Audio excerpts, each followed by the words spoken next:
สบายดีท่านผู้ชมที่เคารพทุกท่านมื้อนี้หรือว่าวิดีโอนี้ข้าพเจ้าอยากจะมาขอแนะนำหรือว่ามาขอฝากช่อง YouTube ของข้าพเจ้าไว้ช่องหนึ่งนั่นก็คือช่องเจาะเวลาหาอดีตนั่นเองท่านผู้ชม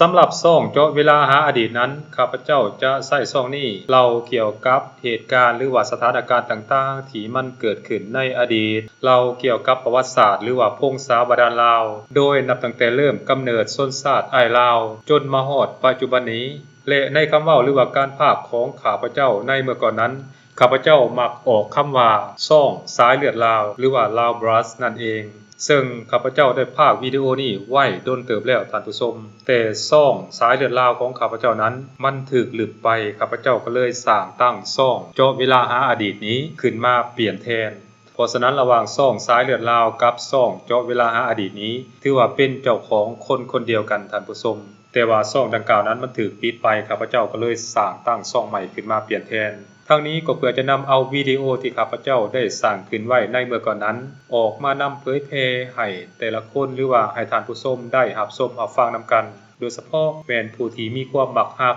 ในการเรียนรู้หรือว่าสอบหาเกี่ยวกับประวัติความเป็นมาหากเหงาของตัวเองนั่นเองท่านผู้ชมและสำหรับช่องวิดีโอนี้ก็ยังเหมาะกับน้องนงลูกหลานที่เรียนเกี่ยวกับสาขาประวัติศาสตร์หรือว่าสาขาวรรณคดีอันนั้นข้าพเจ้าขอแนะนำให้มาเบิ่งช่องนี้หลายๆท่านผู้ชมและข้าพเจ้าเองก็หวังอย่างยิ่งว่าช่องวิดีโอของข้าพเจ้าช่องนี้จะได้รับความช่วยเหลือได้รับความอุปถัมภ์ค้ำสู้หรือว่าได้รับการติดตามรับชมจากท่านผู้ชมได้เป็นอย่างดีท่านผู้ชม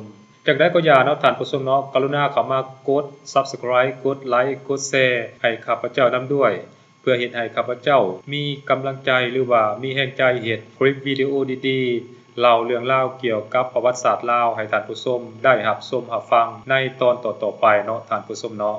สำหรับการออกอากาศของข้าพเจ้าในช่องนี้นั้นข้าพเจ้าจะลงทุกๆวันจันทร์และก็วันพฤหัสหลักๆท่านผู้ชมหรือในอนาคตก็อาจจะมีการเปลี่ยนแปลงทั้งนี้ก็อิงใส่ความเรียกร้องต้องการของท่านผู้ชมเป็นหลักเนาะท่านผู้ชมเนาะเอาล่ะท่านผู้ชมอีกครั้งหนึ่งกรุณาเข้ามากด Subscribe กดไลค์กดแชร์ให้ข้าพเจ้าในช่องวิดีโอนี้ด้วยท่านผู้ชมสบายดี